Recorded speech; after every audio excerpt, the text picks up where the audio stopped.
Government exams కోసం తక్కువ ఖర్చులోనే maths, aptitude, reasoning వంటి కోర్సులు నేర్చుకోవడానికి ఇప్పుడే కాల్ చేయండి. Hello viewers, welcome back to Suman TV.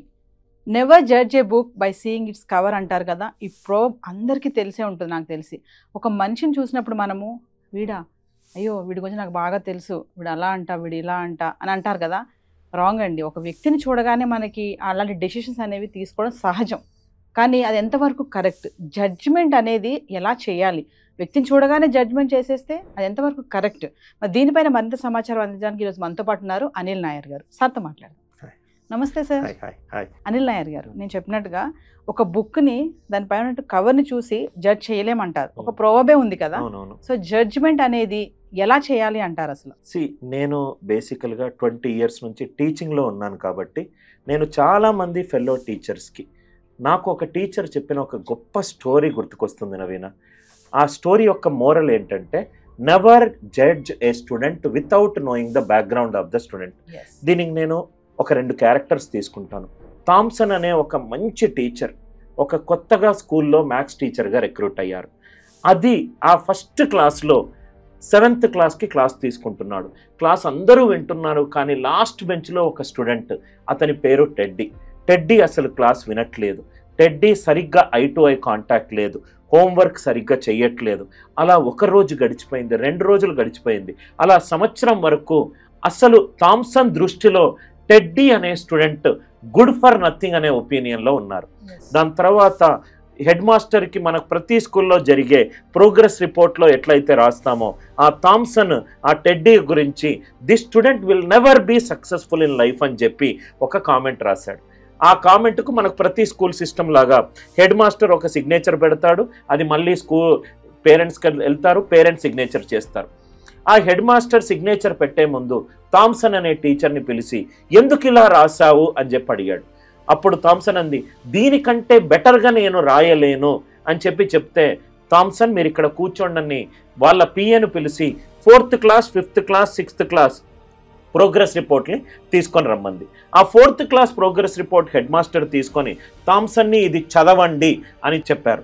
ఆ థామ్సన్ అది చూడంగానే 4th క్లాస్ టీచర్ ఏమని రాసిందంటే, నా లైఫ్లో నా 20 సంవత్సరాల టీచింగ్ ఎక్స్పీరియన్స్లో టెడ్డీ లాంటి గొప్ప స్టూడెంట్కి నేను చదువు చెప్పినందుకు నేను గర్విస్తున్నాను. నేను ప్రతి క్లాసులో టెడ్డీ క్లాస్లో 10 డౌట్లు అడుగుతున్నాడు కాబట్టి గంటసేపు చదివే నేను 2 గంటలు చదివి వస్తున్నాను.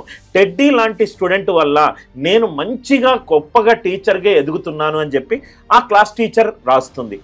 థామ్సన్కి డౌట్ వస్తుంది, ఇదేంటి ఇలా రాసింది అని చెప్పి హెడ్ మాస్టర్ వైపు చూస్తే 4th క్లాస్ ప్రోగ్రెస్ రిపోర్ట్ పక్కన పెట్టి 5th class progress report open చేయండి అని అంటుంది. 5th class progress report open చేయంగానే ఆ క్లాస్ టీచర్ ఏమంటుందంటే, మన మొత్తం స్కూల్లో స్కూల్ టాపర్గా ఉన్న టెడ్డీ 5th క్లాస్లో తన అమ్మకు ఆరోగ్యం బాగలేదు అని తెలిసిన తర్వాత కంప్లీట్గా గుడ్ ఫ్రేమ్ ఆఫ్ మైండ్లో లేడు. తను చదువుతున్నాడు, మా అమ్మకు ఆరోగ్యం బాగలేదని మైండ్లో ఒక నిస్సాహత, ఏదో కోల్పోయిన ఫీలింగ్. అలా ఫస్ట్ రోలో కూర్చొని చదువుకుంటున్న స్టూడెంట్ మెల్లమెల్లగా తన స్టడీస్ వైపు కాన్సన్ట్రేషన్ అయిపోయి అమ్మ గురించే ధ్యాస ఎక్కువైపోయి తన పర్ఫార్మెన్స్ బాగా తగ్గిపోతుంది. అది 5th క్లాస్ రిపోర్ట్. అది చదివిన థామ్సన్కి కొంచెము ఏదో ఒక తెలియని ఒక సాడ్ ఫీలింగ్. అప్పుడు హెడ్ మాస్టర్ చెప్తాడు థామ్సన్ తోటి, దయచేసి 6th class progress report open చేయండి అని అంటారు. 6th class progress report open చేయంగానే ఆ 6th క్లాస్ టీచర్ ఒక మాట రాస్తుంది, టెడ్డీ తన మదర్ని కోల్పోయాడు. టెడ్డీకి మదరే సర్వస్వం. చిన్నప్పుడే తండ్రిని కోల్పోయిన బాబుగా తన అమ్మే మొత్తము. పొద్దున్న నుంచి రాత్రి వరకు అమ్మతోటే మాట్లాడేవాడు, అమ్మతోటే అన్ని డిస్కస్ చేసేవాడు, అమ్మ చదువు చెప్పేది, అమ్మతో డ్యాన్స్లు వేసేవాడు. తన అమ్మ లేని తనాన్ని, ఆ లోన్లీనెస్ని భరించలేకపోయాడు. అలా స్టార్ట్ అవుతూ ఇంటి నుంచి మధ్యలో డ్రాప్ అయి స్కూల్కి రావడం మానేశాడు. స్కూల్కి వచ్చినా కానీ ఏదో ఒక ఆలోచిస్తున్నాడు. ఆ 6th క్లాస్ టీచర్ ఒక రిమార్క్ రాస్తుంది ప్రోగ్రెస్ రిపోర్ట్లో, నెక్స్ట్ ఎవరైతే టీచర్ వస్తున్నారో టెడ్డీకి తను టీచర్ కాకుండా మొదట మదర్ అవ్వాలి, దాని తర్వాత టీచర్ అవ్వాలి అని చెప్పి రాస్తుంది. అలా చదివిన థామ్సన్ కళ్ళల్లో నీళ్ళు వస్తాయి. అప్పుడు హెడ్ మాస్టర్ ఒక మాట అంటాడు థామ్సన్ తోటి, never ever judge A student without knowing the background of the student. ఒక స్టూడెంట్ మార్కులు బాగా రాకలేకపోతే అతను టాలెంట్ కాదు అని అర్థం కాదు, రైట్? అతను క్లాస్లో అటెన్షన్ ఇవ్వకపోతే, నేను ఎప్పుడూ బాగా బిలీవ్ చేసేది నవీన, ఒక స్టూడెంట్కి సబ్జెక్ట్ అర్థం కాలేదు అని అంటే సబ్జెక్ట్ చెప్పే టీచర్ అర్థం కానట్టు చెప్పినట్టు అని చెప్పి. మనము ఒక ప్లేస్ని జడ్జ్ చేయాలి బిజినెస్ పెట్టే ముందు. మనం ఒక ఆర్గనైజేషన్ పెట్టేటప్పుడు ఎంప్లాయీస్ యొక్క బ్యాక్గ్రౌండ్ తెలుసుకొని వాళ్లకు జాబ్స్ ఇవ్వాలి, లేకపోతే వాళ్ళే రేపొద్దున మనకు హెడేక్గా తయారవుతారు. కొన్ని విషయాల్లో జడ్జిమెంట్ చాలా ఇంపార్టెంట్. కొన్ని విషయాల్లో జడ్జిమెంట్ వల్ల మనము కోల్పోయేది చాలా ఎక్కువగా ఉంటుంది. బిజినెస్లో జడ్జిమెంట్ పాజిటివ్ ఎమోషన్, రిలేషన్షిప్స్లో కూడా రైట్, ఒక జడ్జిమెంట్ వల్ల నీకు ఒక ఒపీనియన్ ఫామ్ కాకూడదు, దాన్ని ఒక పర్సెప్షన్గా చూడాలి. మనకు ఎంతో మంది వ్యక్తులు తెలుసు.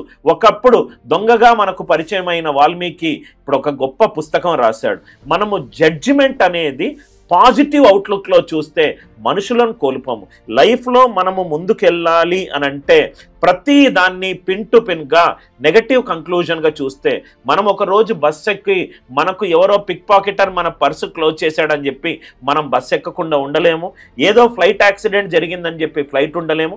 ఎవరో ఒకరు మనల్ని మోసం చేశారు అని చెప్పి కొత్త మనుషులతోటి పరిచయం చేసి మనం ముందుకు వెళ్ళకుండా ఉండలేము. ముందుకెళ్ళాలి అని అంటే అప్స్ అండ్ డౌన్స్ లైఫ్లో వస్తూనే ఉంటాయి. ఈ జడ్జిమెంట్ వల్ల మనకు ప్రీవియస్గా జరిగిన ఒక ఎక్స్పీరియన్స్ తోటి ఆ పర్సన్ మీద ఒక డెఫినేషన్, కొన్నిసార్లు మన జడ్జిమెంట్ తప్పవచ్చు, కొన్నిసార్లు కరెక్ట్ అవ్వచ్చు. కానీ నేను ఒక టీచర్గా బాగా చెప్పేది, ఏ ఒక్క టీచరు కూడా ఏ ఒక్క స్టూడెంట్ మీద ఒక ఒపీనియన్ ఫామ్ చేస్తూ క్లాసు చెప్పకూడదు. ఎందుకనంటే మన ఎంటైర్ ఇండియన్ ఎడ్యుకేషన్ సిస్టంలో 30 తలకాయలు ఒక తలకాయ మాటలు వినాలి అనేది అది కొంచెము ఆ ఈక్విలిబ్రియం స్టేట్లో కాదు. కాబట్టి ఒక్కొక్కరు వాళ్ళ బ్యాక్గ్రౌండ్ నుంచి వాళ్ళ వే ఆఫ్ వెల్ లెర్నింగ్ డిఫరెంట్గా ఉంటుంది. For me A teacher should not judge A student.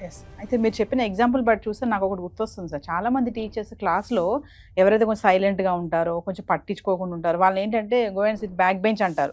వాళ్ళని వెనక్కి నెట్టేస్తారు, ఇంకా అంత కేర్ తీసుకోరు వాళ్ళ పైన. కానీ రేపు పొద్దున ఫైనల్ గా చూసుకుంటే they will get the good rank అనమాట.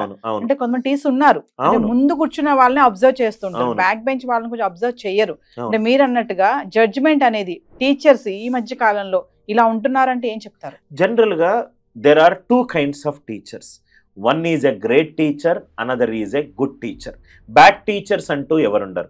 గ్రేట్ టీచర్ ఏంటంటే, నాకు వెనకకి తిరిగి చూసుకుంటే నేను చాలా ఇంట్రోవర్ట్గా ఉండేవాడిని.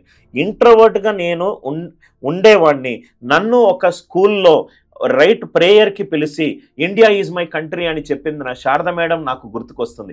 ఆ రోజు నేను ఫస్ట్ అంతమంది ముందు మాట్లాడాలంటే నాలో లేని క్వాలిటీని తను జడ్జి చేసి దాన్ని అప్లిఫ్ట్మెంట్ చేసింది. సెకండ్ థింగ్ ఏంటంటే, మనం చూసుకుంటే ఎస్పెషల్లీ లాస్ట్ రో స్టూడెంట్స్ చాలా సక్సెస్ఫుల్ అవుతారని మీరు అంటున్నారు. ఈ లాస్ట్ రో స్టూడెంట్ 10 విషయాలు చదువు కాకుండా ఇంకో 10 విషయాల మీద ఇన్వాల్వ్మెంట్ ఉంటుంది. వాడు క్రికెట్ ఆడుతూనే ఉంటాడు, క్రికెట్ గెలుస్తూనే ఉంటే వాడు 2-3 విషయాల్లో వాళ్ళకి తెలుస్తూనే ఉంటుంది ఈ బ్యాట్స్మెన్కి ఇట్లా జడ్జ్ చేయాలని. 10 విషయాలు కింద పడుతూ పైకి లేస్తూ ఉన్న people over a period of టైంలో వాళ్లకు మెచ్యూరిటీ వస్తుంది. కొంతమంది గుడ్ టీచర్స్, ఎందుకంటే నా దృష్టిలో బ్యాడ్ టీచర్స్ ఎవరు కూడా ఒక స్టూడెంట్, ఎందుకంటే ఏ ప్రొఫెషన్ కూడా మీరు తీసుకుంటే ఒక ప్రొఫెషన్ వాళ్ళని క్రియేట్ చేస్తుంది. అదే మన టీచింగ్ ప్రొఫెషన్. ఒక స్కూల్లో 30 మంది ఉంటే దాని నుంచి డాక్టర్ తయారవచ్చు, లాయర్ తయారవచ్చు, ఎవరైనా తయారవచ్చు. లైఫ్లో ప్రతి ఒక్కరూ దాన్ని దాటవుకుంటూ వెళ్ళాలంటే అది టీచింగ్ ప్రొఫెషన్. అంటే అది ఆల్మోస్ట్ గర్భగుడి దగ్గరికి వెళ్ళి దేవుడికి ప్రార్థన చేసే అంత నిబద్ధతతో కూడిన ప్రొఫెషన్.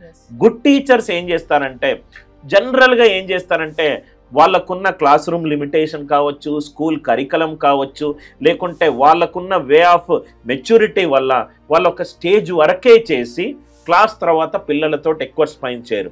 నేను నా 20 సంవత్సరాల అనుభవంలో నేను బాగుంది, ఎవరైతే ఒక పర్సన్ తోటి ఎక్కువ టైం స్పెండ్ చేస్తారో మనస్పర్ధాలు రావు, జడ్జిమెంట్లు రావు, వాళ్ళ మీద ఒపీనియన్స్ రావు. స్టూడెంట్ నాకు తెలిసి ఇప్పుడు కరికులంలో స్టూడెంట్స్ తోటి అకాడమిక్స్ కాకుండా కూర్చొని అతను ఏదో సినిమా చూస్తే దాని గురించి మాట్లాడుకుంటూ ఉంటే ఇంకా గొప్పగా మనం స్టూడెంట్స్ని తీర్చిదిద్దొచ్చు. ఒక గొప్ప ఆథర్ ఒక గొప్ప లైన్ అన్నాడు నవీన, ఒక టీచర్గా సక్సెస్ అవ్వాలి అని అంటే ఫస్ట్ సబ్జెక్ట్ చెప్పే ముందు సబ్జెక్టు గురించి తెలుసుకో అంటే, సబ్జెక్ట్ అంటే ఇక్కడ చెప్పే మ్యాథ్స్ ఫిజిక్స్ కెమిస్ట్రీ కాదు, సబ్జెక్ట్ అంటే స్టూడెంట్.